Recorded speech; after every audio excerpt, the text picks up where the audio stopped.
tinanong ko kung may dumang babae, wala naman daw po. Kaya bumalik uli ako, bumilta uli ako rito. Sinilip ko uli. Pero wala po akong nakita sa bubang ano. Hindi ko nakita. Doon na po nagpunta na ako sa pulis para magpatulong kasi wala po akong flashlight para makita yung baba. Ayun na po, yung pagsilip dito galik namin. Oh, sagit lang. Sinilip pa daw niya. Wala siyang nakita eh. Ba't nung maliwanag pa, hindi mo nakita? Pero nung gabi na, nagpatulong ka sa polis, magdala ng flashlight, pagka-flashlight, nakita na. Parang, hindi mo nagkukunik yung dapat pag-connect, sir. Pag meron pong isang tao na missing, at sinumbong natin sa pulisya, at wala pa pong 24 hours na nawawala, hindi naman uma-action yung mga pulis eh. Di mo ba? Sasabihin lang po sa'yo, antayin po natin 24 hours bago po ideklarang missing ang isang tao. At doon pa lang po mag-uumpisa ang search doon sa taong declared missing. After 24 hours nga, di ba mga kabayan?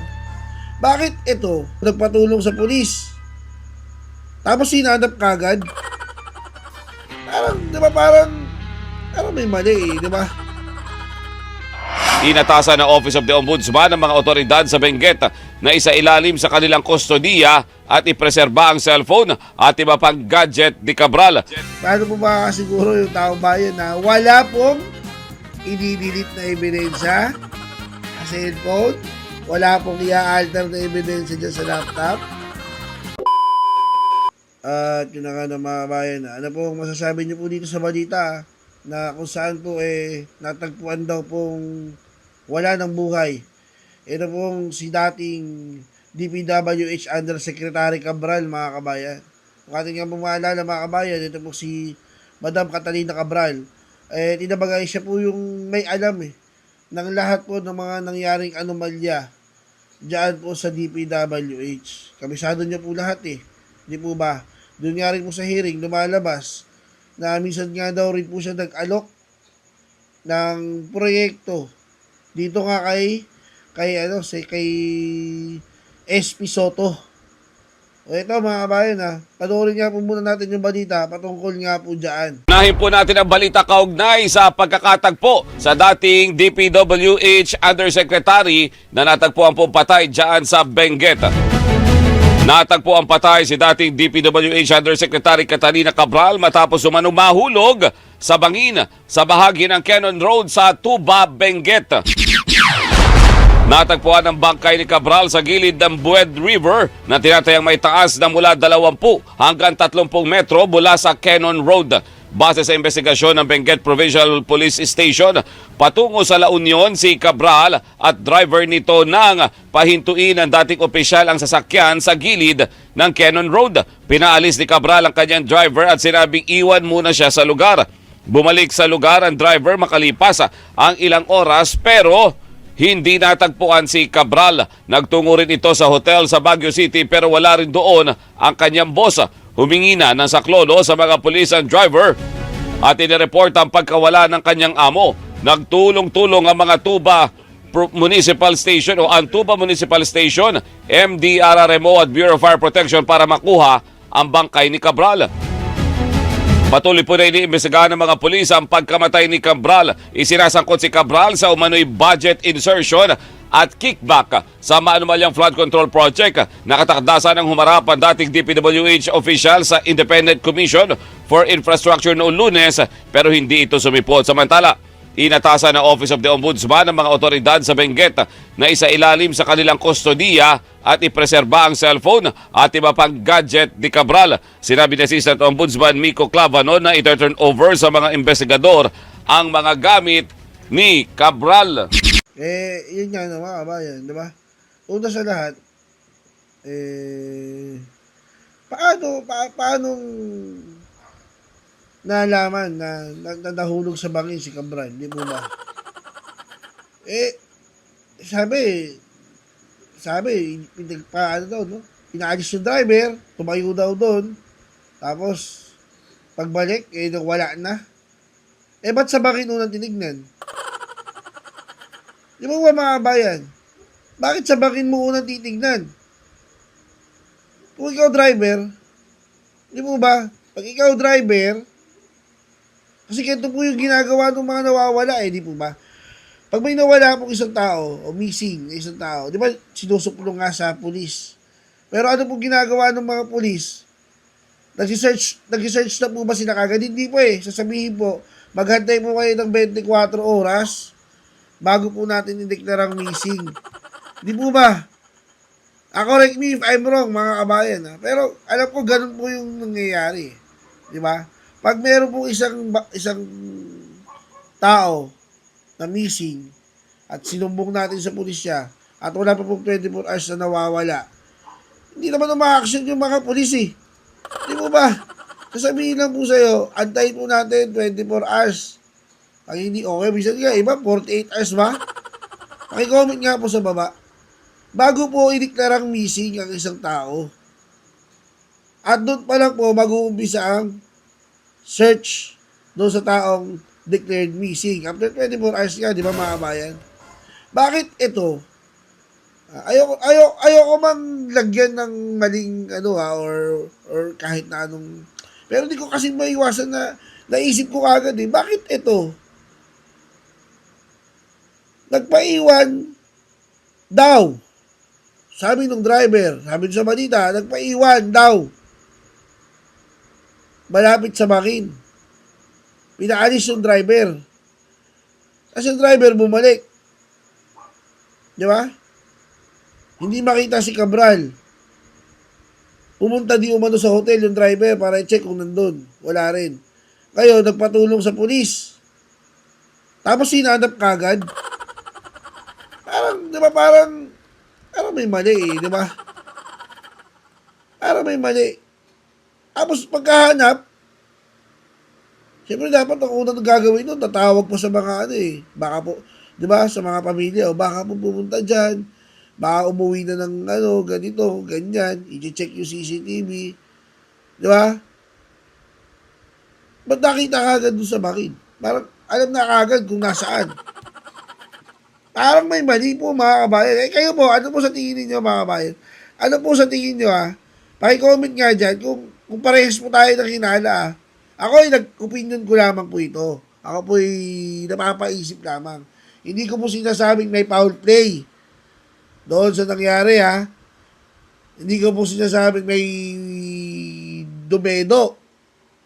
Nagtatanong lamang po ako at napapaisip dahil nga po, ang alam ko po, kapag may missing person at sinumpong mo sa polis, tatanungin gaano na ba katagal na nawawala. Hanggat hindi pa umaabot ng 24 hours yan, alam ko, hindi pa po maghahanap yung mga polis Correct me if I'm wrong po Paki-comment nga po dyan sa baba. Ano naman po yung sinabi? Ito, nagsalita na nga rin po yung driver Nagsalita po yung driver, mga kabayan. Doon po sa nangyaring pagkawala ng buhay ni Catalina Cabral. Ito po ang kanyang interview ang kanyang pagsasalaysay patungkol dito. Pakinggan po natin mga kabayan pakinggan po natin. Dito Saan? po. Saan? Yung Lapitan mo. Ito po. Dito po siya nauupo. Diyan siya umupo? Diyan? Nauupo siya dyan. Ah, Tapos tatayo. Kaya lang, parang dumidikit siya ron na baka sabi ko, baka mahulog, ma-off balance. Kaya sabi ko, wag ka dyan ma'am, baka ma-off balance ka. Tatlong beses po siya sinaway. Kaya lang, ganun pa rin. Pero nung bandang huli nung inano kami ng pulis, hindi na. Kasi tumabay na akong papunta ron. so iniwanan mo siya? Hindi po, sakay ko. Kasi Okay. tinaboy po kami ng pulis Okay. Huwag daw po magtambay dito, kaya umalis po kami. Okay, nung nakaalis na kayo, saan kayo napunta? Dumiretso po kami ng doon na sa kumain doon sa malapit sa Iyon Hotel. Okay. Tapos pagkatapos kumain, doon na kami sa Iyon, nag-check-in na. Okay. Nakapag-check-in na po ba na? Nung paupo daw doon sa Cabral, si Cabral malapit sa may bangin, tinaboy daw po siya ng pulis dahil bawal nga daw po doon. Nakapag-check-in pa po sila sa hotel eh. Eh, ba't sa balita sabi, nagpaiwan daw? Oo, eto, sige, tuloy natin. Bandang mga 2:30, sabi niya, babata kami papunta rito. Oo. Ayun, binaba kasi dito ng 3 o'clock. Pagbaba, sinilip ko pa, nakaupo siya dito. Okay. Umalis ako, punta ako doon. Sabi ko, balikan mo na lang ako. Yung pagbalik ko, siguro, sabi ko, hindi naman umalis, 1 hour. Pagbalik ko po dito, hinahanap ko. Tumigil ako dito, sinilip ko po yan eh, sumilip ako eh. Natatakot naman po ako, baka mahulog ako. Umalis ako, nagtanong ako doon ng may nakatambay na si Mat. Ayun na, nagpaiwan na daw po. Doon ulit, sa same spot. Pero sa time na to, eh wala na pong sumit ang pulis. Ha? Nagpaiwan na daw po at sabi niya, bumalik daw siya after 1 hour. Tinanong ko kung may dumang babae, wala naman daw po. Kaya bumalik ulit ako, bumilta ulit ako rito. Sinilip ko ulit.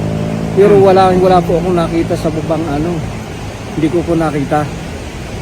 Ayun, bumalik na ulit ako ng hotel, tatanungin ko sa hotel kung pumunta. Anong oras yun? Ano na po yun? Pasado alas 5 na. Okay. Eh pagdating ko doon, wala pa daw po. Eh di bumalik ulit ako papunta rito. Sinuyod ko ulit papunta rito. Tinignan ko ulit ito. Kasi sa baka ako nagtambay-tambay ng wala po. Doon na po nagpunta na ako sa pulis para magpatulong kasi wala po akong flashlight eh, para makita yung baba. Ayun na po, yung pagsilip dito galik namin. Oh, sagit lang.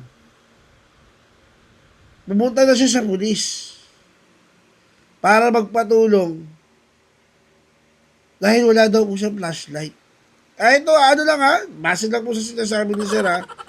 Hindi naman po sa sinasabi natin si Sir. Ha? Wala po akong sinabi gano'n. Ang sinasabi ko lang, yung sinasabi niya na pumunta siya sa pulis at nagpatulong dahil wala po siyang flashlight. Teka, bakit alam mo agad na kailangan mo ng flashlight? At ang dugtong pa niya, ito, tapusin na ka natin. Na-flashlight niya na lang doon yung tao na doon sa baba. Ayun na nga, pagka-flashlight daw po, ayun na, may tao sa baba. Eh, ba't kaninang maliwanag? Alas 5, diba? Sabi niya, alas 5 pasado siya pumunta ng siguro baka alas 4, nandyan siya, nakita niya. Sinilip pa daw niya. Wala siya nakita eh. Ba't nung maliwanag pa, hindi mo nakita? Pero nung gabi na, nagpatulong ka sa polis, magdala ng flashlight. Pagka-flashlight, nakita na. Parang, hindi mo nagko-connect yung dapat mag-connect, sir eh. Ha? Hindi mo nagko-connect. Hindi mo ba mga kabayan? Nung maliwanag pa, sabi mo, sinilip mo eh. At natatakot ka pa nga, sabi mo eh. Dahil bangin eh. Hindi mo nakita. Pero nung gabi, di ba? May dala ng flashlight yung pulis na nagpatulong ka at wala kang flashlight. Nakita na. Parang, di ba? Parang, kayo po mga kabayan, ano po sa tingin ninyo ha? Ako po, nagtatanong lamang po at nag-oobserba. There is something wrong in the mistake.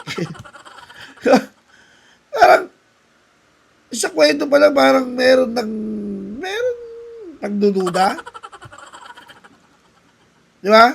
Ay, ano po sabi ng mga netizen natin patungkol po dyan? O, sabi niya itong, netizen, why you can talk eye to eye? Kuya driver narrated the sequence of events. Oh, mga English spokening, ha? Ha? In surprisingly relaxed manner. Dead men tell no tales. We have to check the driver. Baka lang.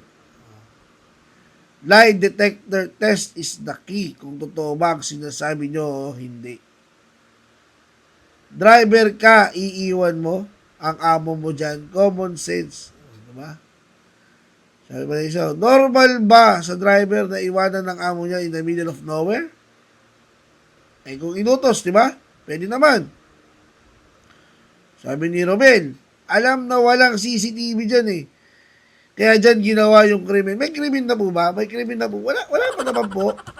Di ba? Wala pa naman po siguro. Pero merong nakakapagtaka nga eh. Yung sinabi nga po nung ni Manong na binalikan niya eh. Maliwanag pa eh. Di ba? Maliwanag pa eh. Sinilip niya eh. Hindi niya daw niya nakita. Tapos nung pagbalik, may dalang flashlight. Tinutukan ng flashlight, nakita. Parang, di ba? Nung maliwanag, hindi mo nakita. Nung madilim na, may flashlight, nakita.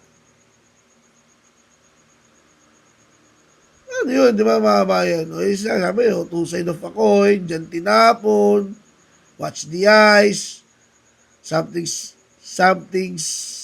hala, smell fishy, o di ba? Ito po, ito, sabi ni Choni Kayanan, sounds like script from Tambi and Malacanang Palace. Kwentong barbero, parang may mali sa kwento ng driver. Tatambay sa gilid ng kalsada, bakit pa? Di ba mga kabayan? Tingin niyo po mga kabayan, tingin niyo po.